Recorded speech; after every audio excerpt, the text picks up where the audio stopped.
Big boss Malayalam season 7 അവസാനിക്കാൻ ഇനി വെറും 9 ദിവസങ്ങൾ കൂടി മാത്രം. 13 ആഴ്ചകൾ പോലെയുള്ള ബിഗ് ബോസിൽ ഫിനാലെ വീക്കായ 14-ാം വാരം പല പ്രത്യേകതകളുമുണ്ട്. അതിലൊരു കാര്യം ബിഗ് ബോസ് ഇന്ന് മത്സരാർത്ഥികളെ ഓർമ്മിപ്പിച്ചു. വാരാന്ത്യ എപ്പിസോഡുകൾക്ക് മുൻപാണ് ജയിൽ നോമിനേഷൻ നടക്കുക. പിന്നീടുന്ന വാരം മോശം പ്രകടനം കാഴ്ചവെച്ച 2 മത്സരാർത്ഥികളെ ഓരോരുത്തർക്കും നോമിനേറ്റ് ചെയ്യാം. അതിൽ നിന്ന് ഏറ്റവും കൂടുതൽ വോട്ടുകൾ നേടുന്ന 2 പേരാണ് ജയിലിലേക്ക് പോവുക. ഇത്തവണയും നോമിനേഷൻ നടന്നു. നൂറയ്ക്കും സാബുമാനുമാണ് കൂടുതൽ വോട്ടുകൾ ലഭിച്ചത്.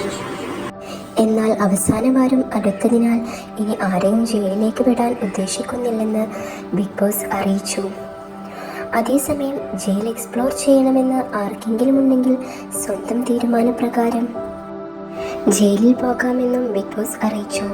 അങ്ങനെ ജയിലിൽ പോകാൻ സ്വന്തം ഇഷ്ടപ്രകാരം നൂറയും സാബുമാനും തീരുമാനിച്ചു.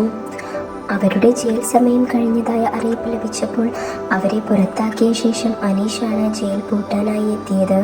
എന്നാൽ അനീഷിനെ ബിഗ് ബോസ് തടഞ്ഞു.